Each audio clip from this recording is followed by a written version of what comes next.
মায়াবী চাঁদের রাতে রেখে হাত তোমার হাতে মনের এক গোপন কথা তোমায় বলতে চাই, শুনতে চাই।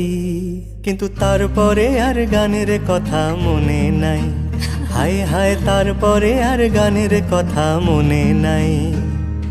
এই মায়াবী চাঁদের রাতে রেখে হাত তোমার হাতে মনের এক গোপন কথা তোমায় বলতে চাই, শুনতে চাই।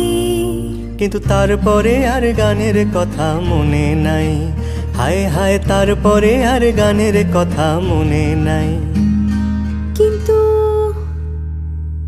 বলেছিলে আমার জন্য লিখবে এমন গান, হবে এক মিষ্টি মধুর প্রেমের উপাখ্যান।